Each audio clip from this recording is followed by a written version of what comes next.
All right, gig'em247.com. Taylor Ham visiting with Texas A&M legend Kevin Murray. Mr. Murray, I got to start off by saying, what an honor it is to be here in front of you talking, and just wanted to get your take on what your role is here at the Elite 11 event. Essentially just a quarterback evaluation. You know what I mean? I've been with these guys for an extended period of time now. The relationship is established. Brian, Stump, and the crew do a great job, and I'm fortunate to be in a position to work with these guys. Absolutely. What are you doing nowadays? And I know you're working with a lot of quarterbacks. You got your own thing going on. Kind of catch all the Aggies up to speed of what's going on in your life. Well, it's simple, and nothing changes from my perspective day in and day out. It's just me and quarterbacks on the field just getting better. You know what I mean? I'm in a fortunate position to have kids call upon me quite regularly, parents it is, to work with their young men. And I spend an astronomical amount of time on the field. Jokingly, tell my wife on the weekends, honey, you're a football widow, once again, you know what I mean? Because I spend an astronomical amount of my time on the field Saturdays and Sundays, not to mention through the week. But be that as it may, just pouring my heart and soul into kids. And specifically, what kids are you working with right now? Oh, well, to be honest with you, there's too many to count. Yeah. But if you're talking about high-profile kids, you start talking about kids like Kenny Hill, kids like Chris Johnson, the kid from Bryan that's committed to Baylor, kid named Foster Sawyer who just transferred over to Aledo. There's a kid over at Rockwall Heath right now that no one knows about, but he's going to be a player's first-year starter.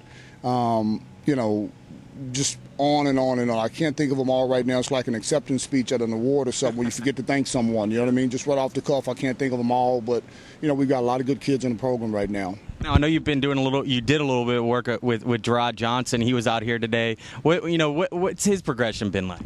Unbelievable.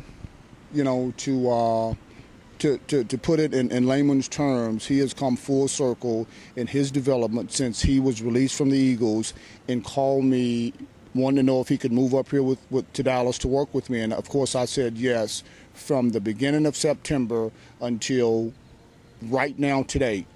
I mean, that kid has been as committed as anyone I've ever been around. And to be honest with you, that's what it was going to take for him to break the cycle of habits that he had. Okay? And sure, I touched him previously in the past here and there, but he had so many compounded faults in his delivery that you couldn't fix him in 30 days.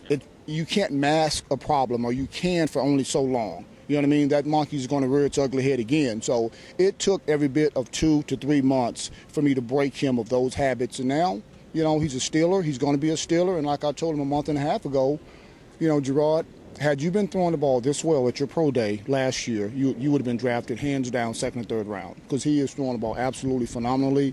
The release is short. It's quick. The ball is spinning. You wouldn't recognize him. That's awesome. Now, I know you're still close with the Texas A&M program. I just wanted to get your take on the move to the SEC and what Kevin Sumlin's got to do to be successful early on in that league. Well, first of all, I'd be lying if I said I was happy about the move. You know what I mean? Being an old Southwest Conference guy, and not to mention enjoying whooping up on, the schools within the state. You know what I mean? That's going by first and foremost. But as it pertains to Summy and what's ahead of him, it's going to be tough, because I really believe that, that is by far the most difficult, conference in football, college football. And they play it at a different level. And it starts with the guys with their hand on the ground. And we'd be fooling ourselves if we think that we're there already from an interior line and linebacker standpoint. So they better get bigger and faster and stronger up front immediately, because Alabama's waiting, so is LSU, and the likes of Florida, and so on and so forth. I once had a buddy of mine who played in that league. He told me one time, he said, Kevin, playing in the SEC is like a heavyweight title fight every week. And that's something that the kids are going to have to adapt to, and they're going to have to adapt to it rather quickly. And until you've been there, you don't know what it's like. Until you've been there, you don't know what it's like. Easier said than done. Wanted to get your evaluation on some of the kids that Texas A&M, has at the quarterback spot right now. Johnny Manziel, Jameel Showers, Matt Jokel, and then Matt Davis, who's coming in midterm this spring. What's your early take on those guys, and which one do you feel like maybe will take over the reins in the first year going into the Southeastern Conference? Well, to me, that's the big dilemma, because going into that league with a new quarterback, you look at the teams over the last couple of years that have started the season in that league with an inexperienced quarterback, and look at the records at the end of the day.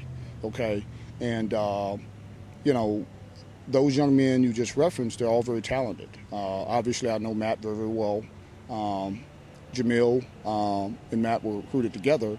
Jamil's a little bit more of an athlete, uses legs, his feet, you know, he's got a live arm.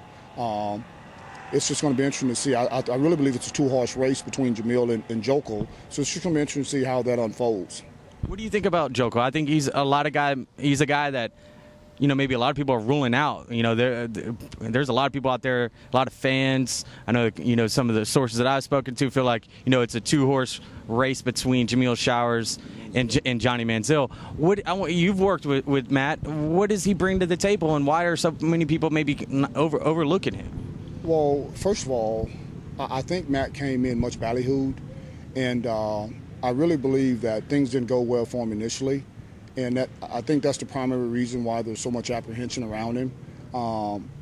With that said, and Matt and I had numerous conversations, as I do with all of my kids, about what it takes, you know, your 30, 60, 90-day plan when you get there in terms of expectations, what it's going to be like, because you go from being a 3-year start in high school to all of a sudden being, you know, in the back of the room. You know, that's a mental adjustment for some kids can handle it, some kids can't. You know what I mean? And kids react differently to situations. And who knows, maybe Matt reacted differently to just being there, to being, you know, all of a sudden, you know, third, fourth, fifth fiddle. You know what I mean?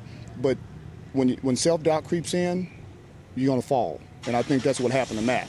Now we're going to see if he can pick himself up. That internal fortitude that we talk about all the time, you got to dig deep within yourself and find it. And now is the time. Okay? There's a new regime in place. The slate's wiped clean, per se. So now's the time for him to come out swinging, and let's see if he's going to claim it. Now, sticking on, you know, just guys that you work with, I know Kenny Hill is a guy that you got to look at personally, again, out here at the Elite 11 event. What type of, you know, skill set and, you know, just attitude does he bring to the table? And is he, you know, just all that's worth, you know, what everyone's been saying? Well, he's a competitor, and he's got one gear, and he's going to keep coming. You know what I mean? And the kid's a winner.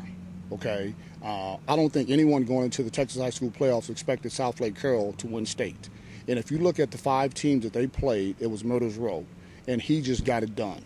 Okay, so I think you start with his mental capacity. He's super tough, extremely tough. He's very competitive, and the kid just finds a way to get it done, whether it's running the football or throwing the football. He has it, whatever it is. That kid has it. Absolutely. Now, you know, if you don't mind, just kind of maybe take the fans into your relationship with Coach Sumlin, and is he a guy that, you know, if he asked for your advice, that, you know, you'd be, you know, glad to give it to him? I don't offer advice unless it's asked. Yeah. And I wouldn't expect Coach Sumlin to ask me for my opinion. If he does, I'll give it to him respectfully. But I like Mike, you know, and I think he's a great coach. I think it was a good hire. He's obviously doing a phenomenal job of recruiting. And, you know, his first year to 2 years in College Station, I really believe, are critical, okay, because we're not very patient these days. You know what I mean? Aggies are not, for obvious reason. I mean, you look at, you know, the last 5-10 years of Aggie football, correct me if I'm wrong, but it hadn't been very pretty from a consistent standpoint, you know. So, you know, I wish him well. I hope he succeeds, and I think he will. Now, you've got a up-and-comer yourself. Your son is a guy that you're obviously hands-on with. You feel like has a lot of talent. Kind of just elaborate on you know, what you got coming up here in the next few years. I don't want to talk about him. I don't want to talk about him. I mean, all I'll say is that he's a kid. He's a tools kid. Okay, and that's all I'll say. He's a tools kid. Okay, that's all I'll say. It's been an honor, Mr. Murray. Thank you for spending some time with us today. My pleasure.